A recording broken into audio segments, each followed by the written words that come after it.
사마리아라고 하는 이름은 우리가 영화로도 또 만들어지기도 했죠. 저도 물론 그 영화를 보지는 않았습니다만 못했습니다만은 그 사마리아에 담겨져 있는 뜻을 우리가 한번 살펴보려고 합니다. 그 사마리아는요, 그 히브리어로는 사마리아라고 하는 이름보다는 소므론이라고 하는 이름으로 그렇게 이제 사용되어졌습니다. 그럼 이 소므론은 뜻이 뭐냐? 바로 망대라는 뜻입니다. 그래서 여기 제가 우리 장근숙 권사님이요, 제가 이렇게 수동으로 막 이렇게 하는 거를 안타깝게 여기시고 저한테 이 포인터를 사용하는 방법을 가르쳐 주셨어요. 그래서 제가 사용합니다. 잘 나오죠? 네. 이게 역시 이렇게 잘 알아야지. 예. 자, 그래서 여기 보면은 이제 두 번째로 이제 요거는 소므론 히브리어고요. 요거 이제 두 번째는 사마레이아죠. 사마레이아. 그래서 이거는 헬라어로 되어 있고, 그 다음에 이제 영어로는 사마리아 그대로 되는데, 말씀드린 것처럼 소므론은 뜻은 망대입니다. 망대. 예, 그래서 이 사마리아는 두 가지예요.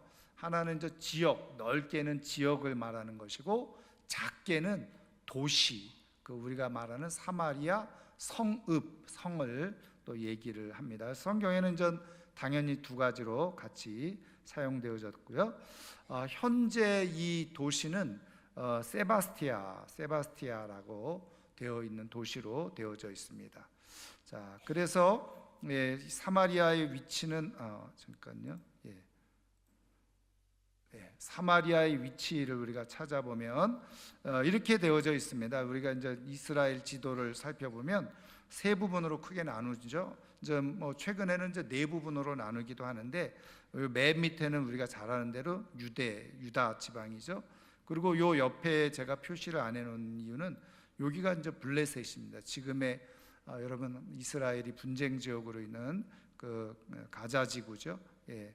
여기가 유대고, 요 가운데 빨간 게 사마리아고, 위에가 여기가 이제 갈릴리 지방이죠.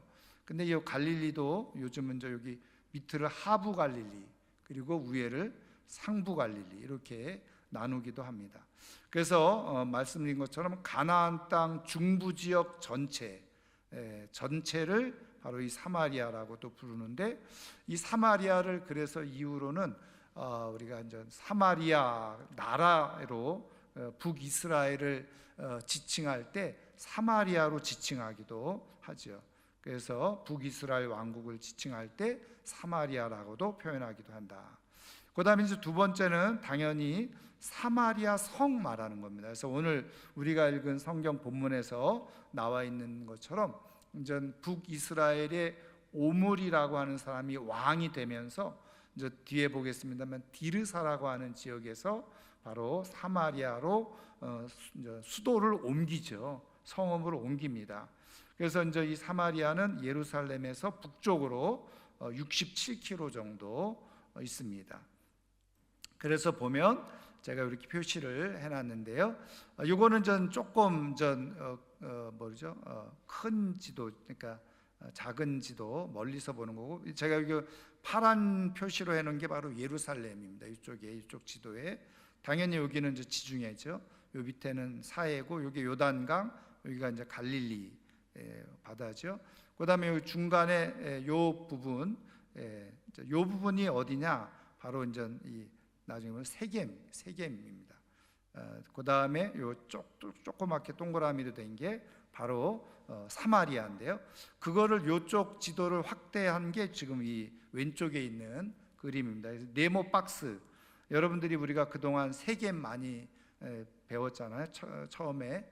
그래서 지금 현대 지명으로는 나발로스죠. 그래서 여기 밑에가 그리심산, 여기가 에발산 사이에 세겜이라고 하는 도시가 형성되어져 있고, 여기가 바로 지금 그 세바스티아, 우리가 말씀드린 지금 우리가 살펴보고 있는 사마리아입니다. 그래서 여기는 지금 바로 이쪽으로는 지금 그대로 도시가 형성되어 있고요.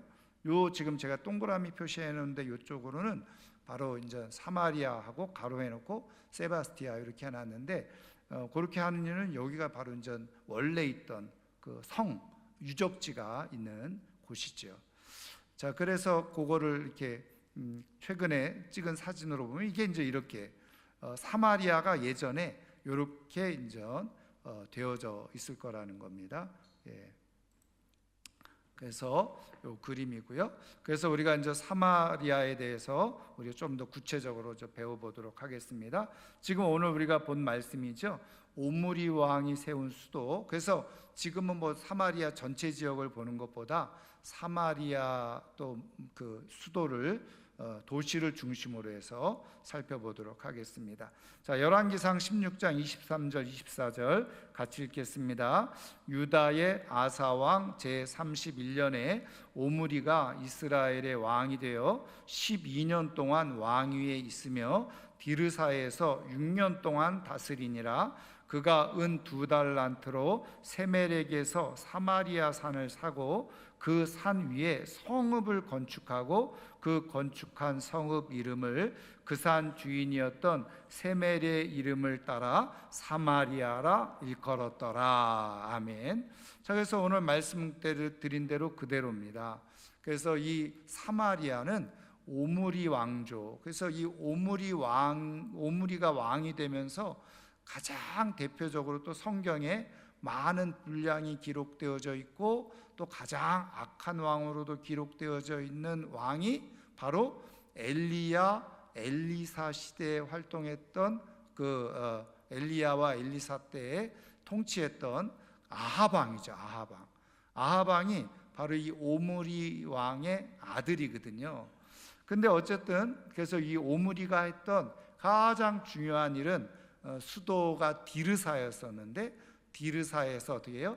사마리아로 수도를 옮긴 겁니다. 그래서 이제 이 북왕국 이스라엘이 아수르에 의해서 722년에 멸망할 때까지 이 사마리아가 중요한 수도로서 위치하고 있었던 거죠. 그런데 이제 은 2달란트로 세멜이라고 하는 사람에게서 사마리아 산을 샀다는 거예요. 그래서 그 위에다 성읍을 건축하고 나서 이제 이 사마리아라고 하는 이름의 인전 출처죠. 그래서 세멜의 이름을 따서 사마리아라고 불렀다. 그래서 이 세멜이라고 하는 사람의 그래서 이거는 세멜이라고 하는 저 사람이라고도 나오는데 이제 이 세멜이 우리가 성경을 보면 우리가 잘 아는 것처럼 세겜이라고 하는 도시 우리가 배웠잖아요. 앞에서 보았고 그런데 그 세겜의 그 족속 시위 족속 사람들이잖아요. 근데 이제 우리가 성경을 읽어보면 야곱이 그 밧닷 아람에서 가족들을 이끌고 세겜에서 머물잖아요. 근데 그 세겜의 그 족장 이름이 뭐였어요? 하몰, 아들 세겜이었다. 그러니까는 지역 이름하고 그 족장 이름하고 거의 똑같은 경우들이 있는데 그래서 학자들 가운데는 이게 이제 세멜이 사람 이름이기도 하지만 그 지역의 이름이었을 것이다 라고 또 보기도 합니다. 근데 어쨌든 그래서 사마리아 같은 어원을 가지고 사마리아라고 이름을 지었다는 겁니다. 그래서 이제 그 지도를 보면 여기 이제 제가 볼 때 여기 오른쪽에 있는 요거는 바로 이제 말씀드린 것처럼 지금 우리가 읽은 본문에 나와 있는 것처럼 시므리와 오므리가 두 이스라엘의 장군이었는데 이제 반역을 일으키고 서로 왕권을 쟁탈하기 위해서 이제 싸우게 되어졌다는 내용입니다. 이 지도 내용이. 그리고 여기가 원래 디르사였었는데 그렇죠? 수도가 이제는 오므리가 6년 지나고 나서 사마리아로 수도를 옮겼다는 겁니다. 그다음에 여기 이제 여기 왼쪽의 지도는 현재 그대로 지도입니다. 구글로 제가 찾은 건데 여기는 아까 말씀드린 것처럼 바로 세겜이죠. 세겜. 여기가 세겜이고 여기가 디르사고 그다음에 여기가 지금 사마리아, 세바스티아 여기 그대로 있습니다. 그러니까는 이렇게 보면은 삼각형 요 골짜기를 따라서 이렇게 형성되어져 있고 말씀드린 것처럼 이 사마리아도 산이죠. 산. 예. 그래서 산지이죠. 자, 그래서 그 사마리아에 또 담겨져 있는 것을 한 번 더 살펴보면요. 자, 사마리아의 영광과 불행, 제가 이렇게 제목을 잡았어요. 자, 열왕기상 22장 39절과 열왕기하 1장 2절인데요. 먼저 자, 열왕기상 22장 39절을 먼저 읽겠습니다. 아합의 남은 행적과 그가 행한 모든 일과 그가 건축한 상하궁과 그가 건축한 모든 성읍은 이스라엘 왕 역대지략에 기록되지 아니하였느냐. 그래서 여기 지금 앞서 말씀드린 것처럼 오므리 왕의 아들이었던 아합이 그 최전성기를 지내면서 사마리아에다가 뭐를 지었다고요? 상하궁을 지었다는 거예요. 상하궁을 지었다는 것은 가장 호화롭게 성을 지었다는 거예요. 그러니까 사마리아가 그렇게 호화로운 그런 성의 그런 모습을 갖추고 있었다는 거죠. 그런데 이 아하시아는 누구냐? 바로 이 아합 왕의 아들입니다. 이 아들이 어떻게 해요? 자, 그 내용 열왕기하 1장 2절 같이 읽습니다. 아하시아가 사마리아에 있는 그의 다락 난간에서 떨어져 병들매 사자를 보내며 그들에게 이르되 가서 에그론의 신 바알세붑에게 이 병이 낫겠나 물어보라 하니라. 지금 요 내용이 이제 여러분 성경을 보면 아시겠지만 이 아합 왕의 아들 아하시아가 사마리아에 있는 그의 다락 난간에서 떨어졌다. 여기 다락 난간은 어디였겠어요? 당연히 왕이 있는 곳이었겠죠. 그래서 사마리아의 상하궁에서 그렇게 호화롭게 잘 만들어진 곳이지만 거기서 어떻게 해요? 떨어져서 낙상을 하는 거죠. 병들게 되어졌어요. 그래서 에그론의 신 바알세붑에게 이 병이 낫겠네 물어보라. 그리고서 이제 보내는데 누가 엘리사가 그거를 알게 되어지죠. 그러면서 뭐라고 얘기합니까? 아니 지금 이 땅에 지금 이것에 대해서 물어볼 신이 없어서 지금 에그론에 있는 바알세붑에게 묻느냐? 그러면서 이제 책망을 하죠. 그리고 결국은 아하시아가 이 병으로 말미암아서 죽게 되어지는 일이 일어나게 되어지죠. 그래서 어쨌든 호화롭게 또 가장 나름대로는 완벽하게 성을 지어놨다고 했지만 오히려 그 성에서 어떻게 해요? 아들이 떨어져서 오므리로 말하면 손자고 또 아합으로 말하면 아들이죠. 아들이 떨어져서 죽는 그러한 불행한 일이 일어나게 되어졌어요. 사람이 호화롭게 완벽하게 이 정도면 괜찮지 라고 지어놨던 곳에서 누가요? 아들이 거기서 떨어져서 죽는 일이 일어나게 되어지는 거예요. 여러분, 사람이 만들어 놓는 모든 일은요 완전한 게 없어요. 제도도 마찬가지입니다. 법도 마찬가지죠.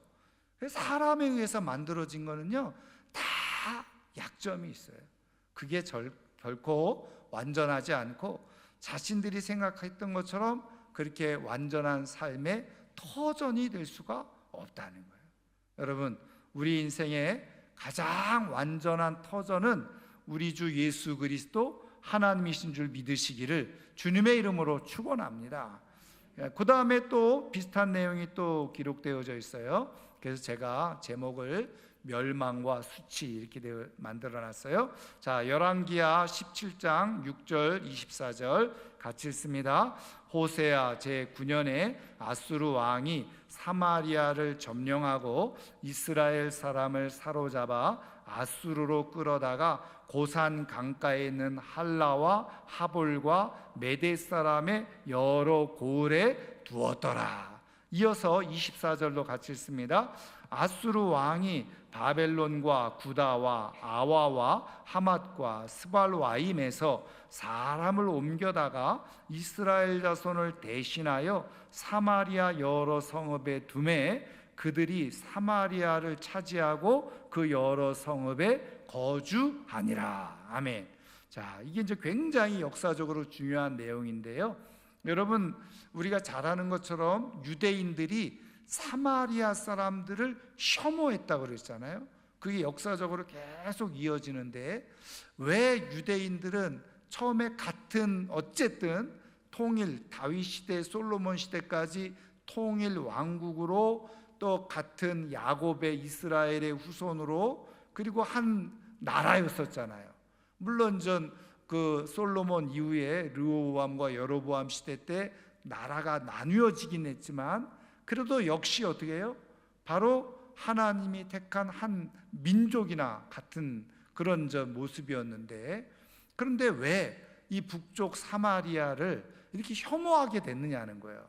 같은 동족이었고 같은 어떻게 보면 민족이었는데 왜 이렇게 혐오하게 되어졌느냐? 그게 이제 역사적인 배경이 바로 여기에 있습니다.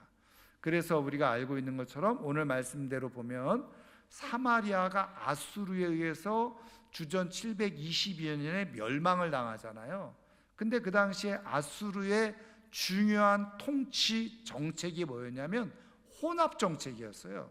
그래서 오늘 우리가 읽은 말씀 17장 6절에 보니까 사마리아를 점령하고 어떻게 했어요?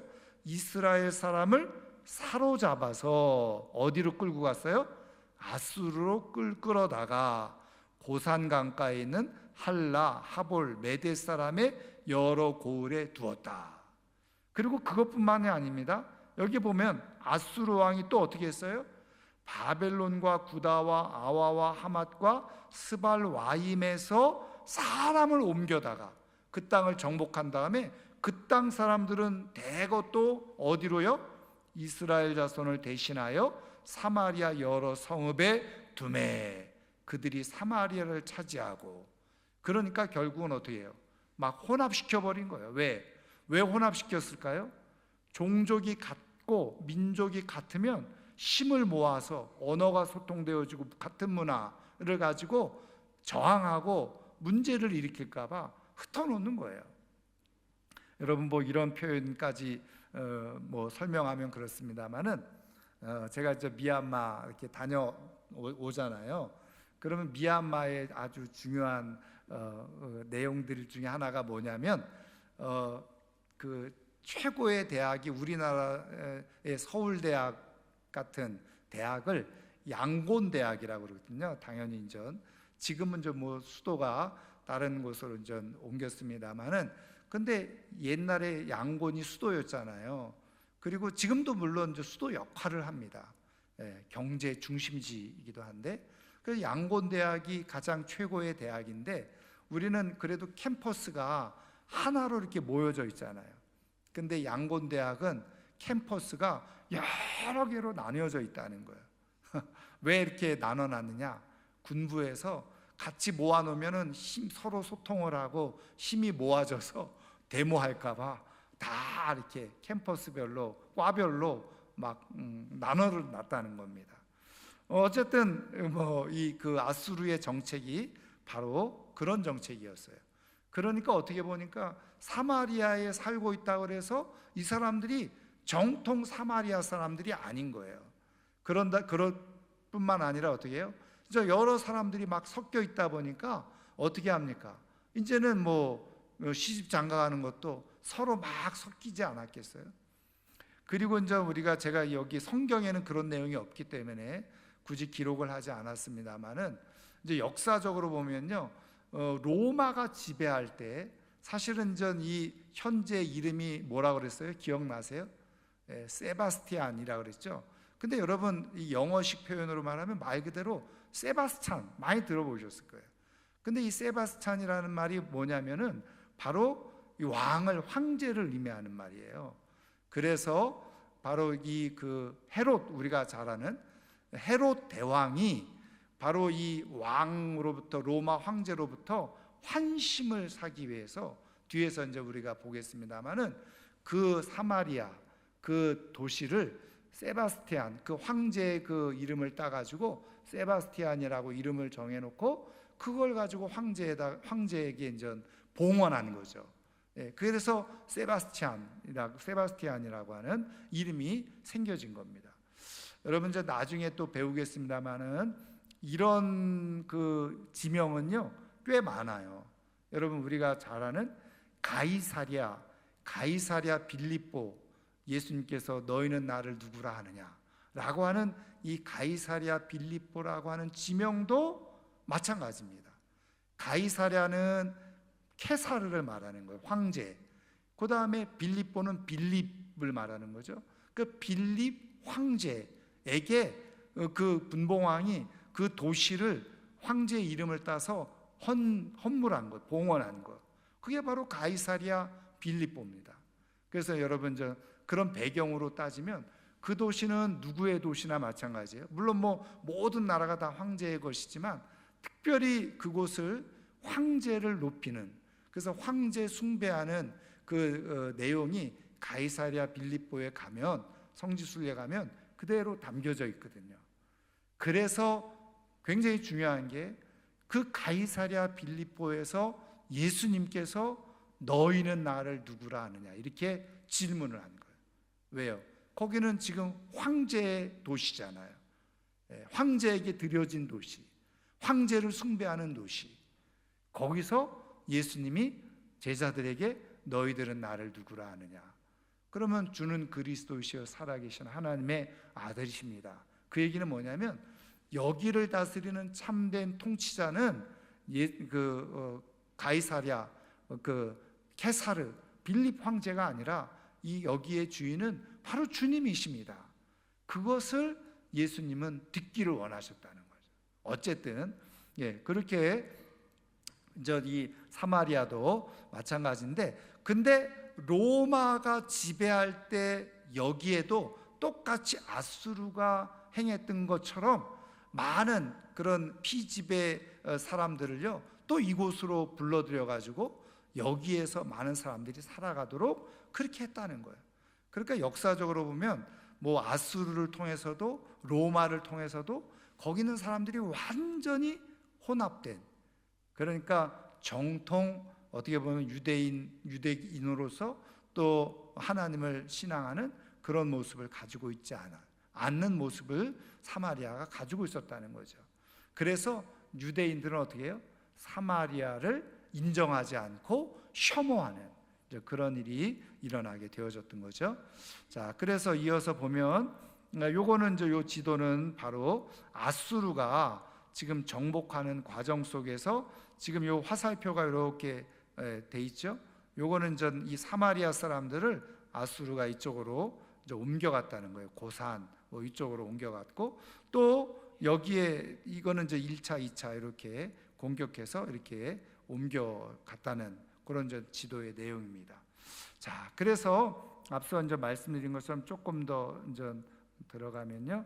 자, 요거는 참고로 아까 제가 설명한 내용인데, 헤롯 대왕이 사마리아를 재건해서 세바스티안이라고 하는 이름으로 그렇게 헌물 봉헌한 내용인데, 지금 남아 있는 유적이 바로 요때 다 건축했던 유적이라는 겁니다. 물론 그 오므리 왕 아합 왕 시대에 이렇게 세웠던 성읍의 흔적도 있지만, 그러나 지금 남아 있는 대부분의 유적들은 바로 주전 30년에 헤롯이 사마리아를 재건했던 그런 당시에 그런 유적들이 주로 이루고, 이게 다 궁전을 지탱하고 있었던 기둥이었다는 거죠.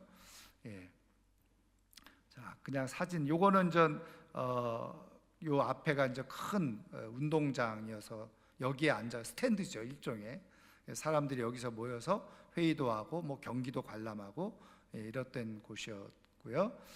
이거는 다 그 유적터죠. 그리고 여기는 그 성이 있었던 자리 그렇게 보여지고 있습니다.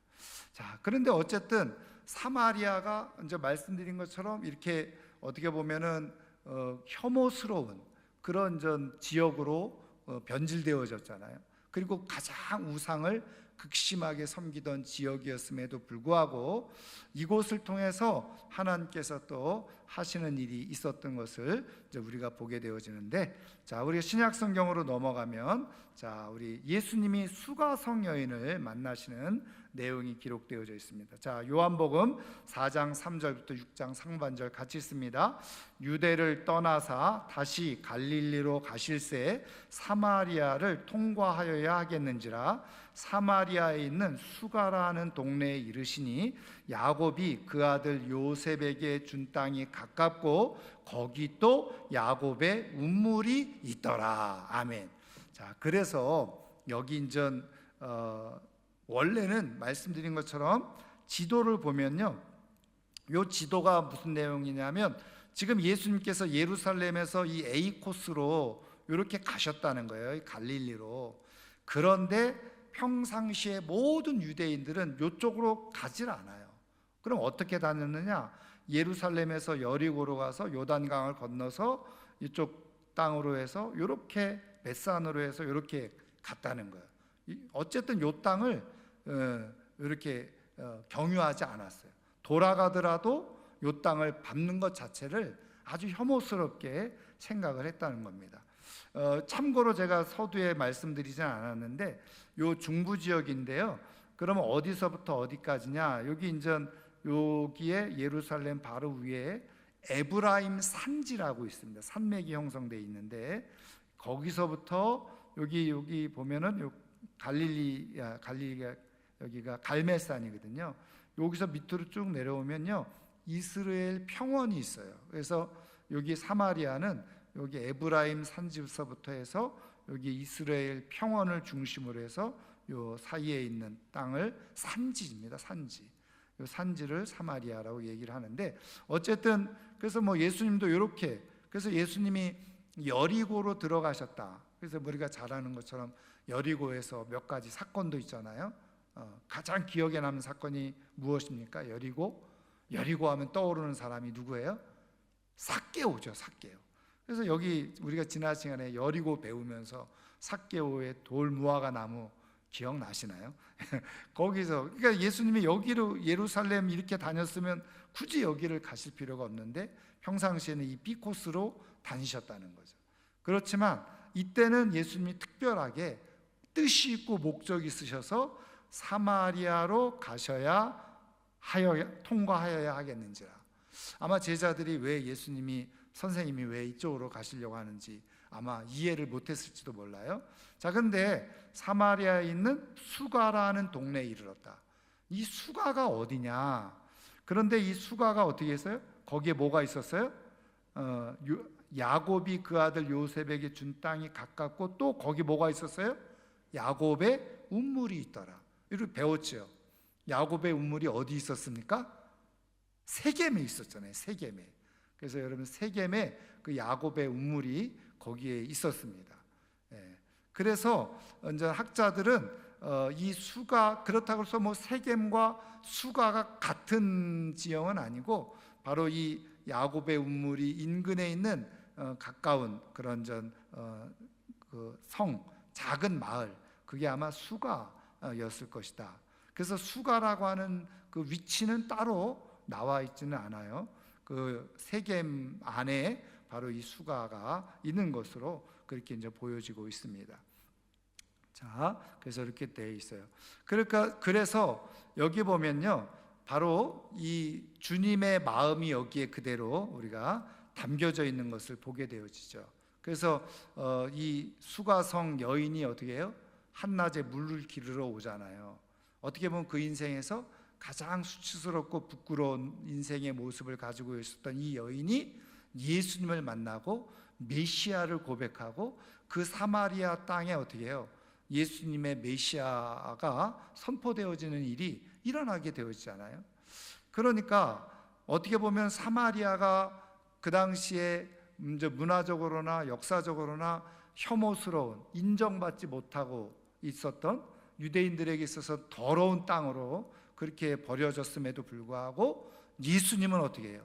사람들이 버린 그 땅, 버려진 땅, 혐오스러운 땅이라고 하고 지나가지 않고 상종하지 않고 가려고 하지 않는 그곳에 가서 예수님은 어떻게 해요?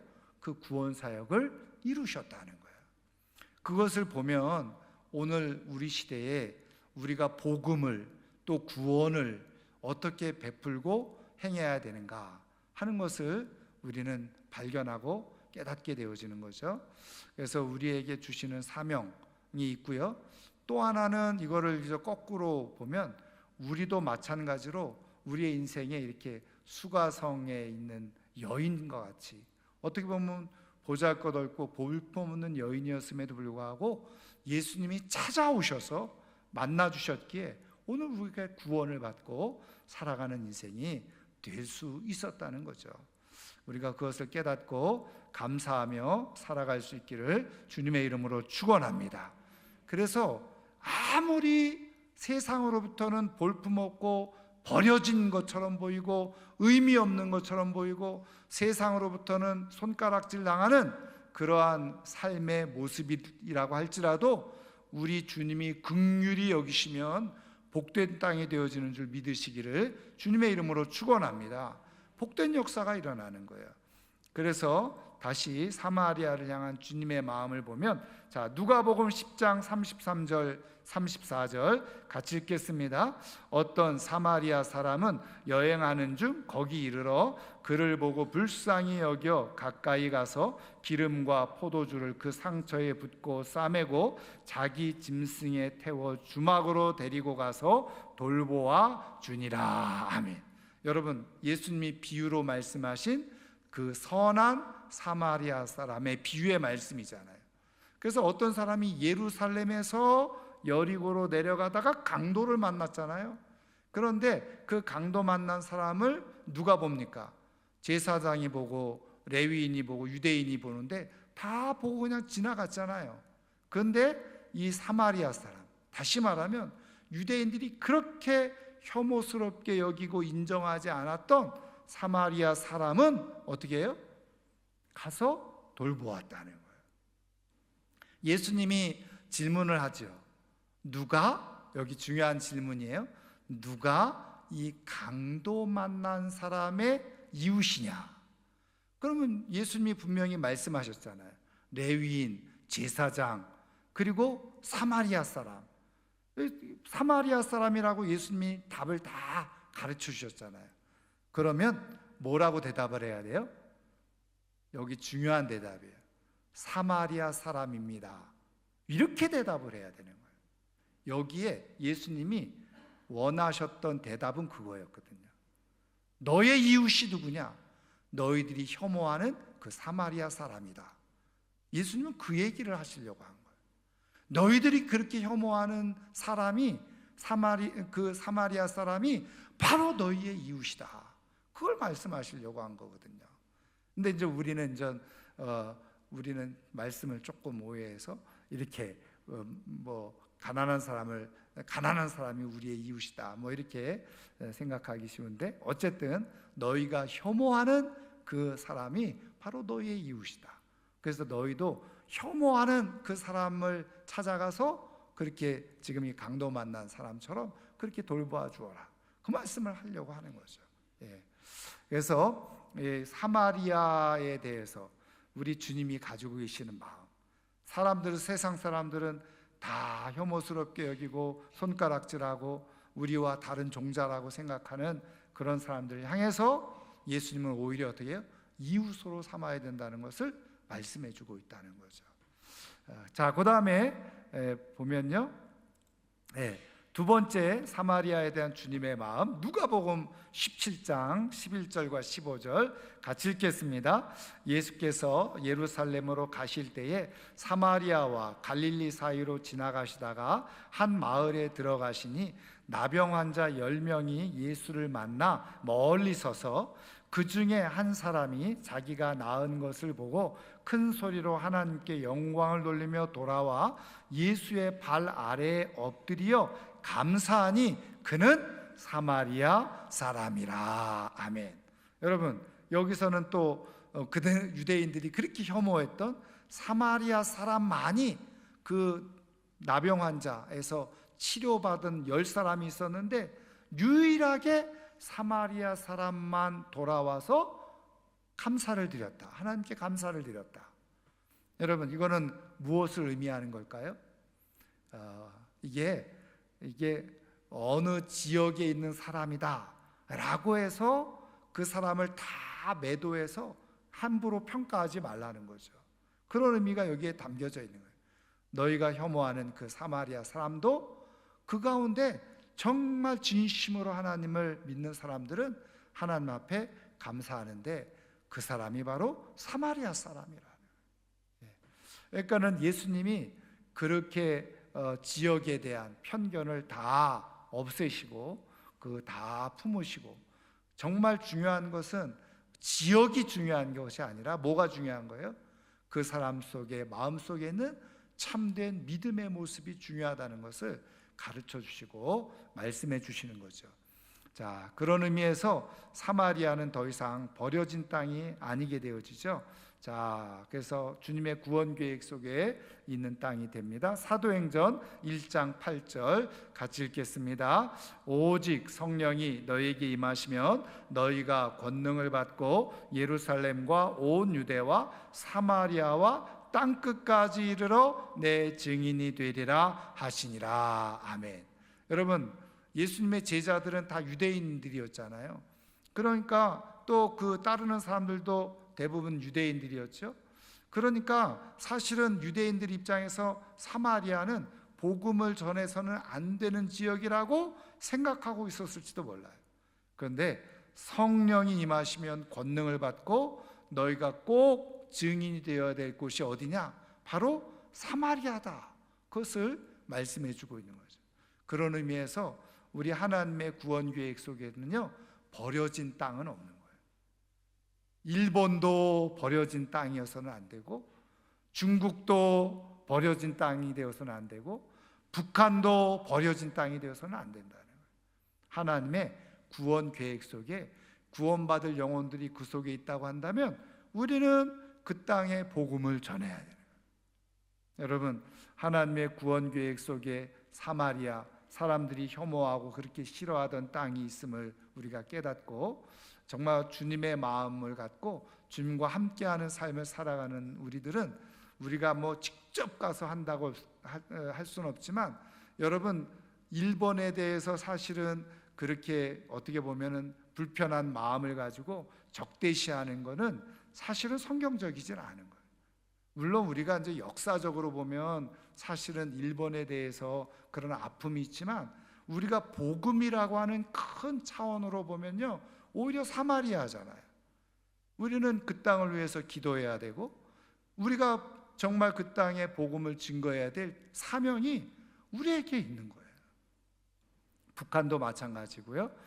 그런 의미에서 우리가 모두가 다 일본이든 북한이든 뭐 중국이든 다 하나님의 구원 계획 속에 있는 땅이라는 사실, 하나님이 긍휼히 여기고 계시는 사람들이 그곳에도 있다는 사실을 우리가 깨닫고, 우리가 정말 성령의 능력으로 이곳에서도 복음을 전할 수 있는 그러한 믿음의 사람들이 다 되기를 주님의 이름으로 축원합니다.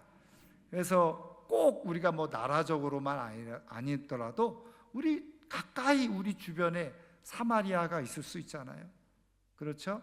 그 사마리아를 향한, 내가 무엇인가 힘들어하고 어려워하는 사마리아가 있는데, 그 사마리아를 향한 주님의 계획과 뜻이 있다는 사실을 우리가 깨닫고 함께 기도할 필요가 있고, 그곳에도 하나님의 빛이 비춰져야 된다는 사실을 우리가 함께 인식하고 기도하고 복음을 전해요. 그래서 복음이 필요 없는 사람은 한 사람도 없어요. 복음이 필요 없는 지역도 없습니다. 그런 의미에서 우리가 주님과 함께하는 삶을 살아가고자 할 때, 주님이 원하시는 곳에 우리가 복음을 전하는 사명을 감당하며 살아갈 때 정말 주님께서 기뻐하시는 일이고, 그것이 바로 뭐라고요? 성령으로 인도받는 삶이라는 거예요. 그래서 제가 함께 말씀도 나누었습니다마는, 빌립이 어떻게 했어요? 사도행전 8장 5절 8절 같이 읽습니다. 빌립이 사마리아 성에 내려가 그리스도를 백성에게 전파하니 그 성에 큰 기쁨이 있더라. 아멘. 그래서 여러분, 빌립이 사마리아 성 왜 갔습니까? 제가 말씀을 함께 나누었지만, 빌립은 철저하게 성령에 충만한 사람이에요. 성령으로 인도된 사람이에요. 그래서 어쩌면 빌립도 사마리아에 대해서 불편한 마음을 가지고 있었는지도 몰라요. 그런데 어떻게 해요? 성령께서 강하게 사마리아로 가서 복음을 전하라고 하니 복음을 전한 거예요. 그랬더니 거기에 어떻게 해요? 준비된 영혼들이 있었어요. 예비된 영혼들이 있어서 그 성 안에 큰 기쁨이 있는 축복이 있게 되더라는 거죠. 우리가 성령의 이끌림을 따라서 우리 주변에 사마리아라고 생각하는 곳에 가서 복음을 전하게 되어질 때 하나님께서 주시는 큰 기쁨의 역사가 일어나게 될 줄 믿습니다. 여러분, 사마리아가 우상의 도시였잖아요. 그리고 거기에 인간적인 화려함으로 가득 찬 도시였어요. 부끄러움과 수치가 가득한 도시였고, 그래서 사람들로부터 혐오를 받는 땅이었어요. 그럼에도 불구하고 우리 주님의 구원 계획 속에 그 땅을 향한 하나님의 마음이 그대로 부어지고 있고, 그 땅을 구원하고자 하는 하나님의 뜻이 있었다는 사실. 우리가 이 땅에서 하나님께서 주신 사명을 가지고 삶을 살아가면서 우리가 우리 주변에 사마리아와 같은 곳, 주님께서 성령이 주시는 마음을 따라 순종해서 그곳에서 복음을 전하는 가운데 하나님께서 우리를 통해서 이루시는 구원의 기쁨을 함께 누리며 살아가는 우리 모두가 되기를 주님의 이름으로 축원합니다. 마지막으로 이게 이제 사마리아의 이제 도로입니다. 그래서 혹자는 빌립이 이 길로 아마 사마리아로 갔을 것이다, 이렇게 얘기를 하고 있어요.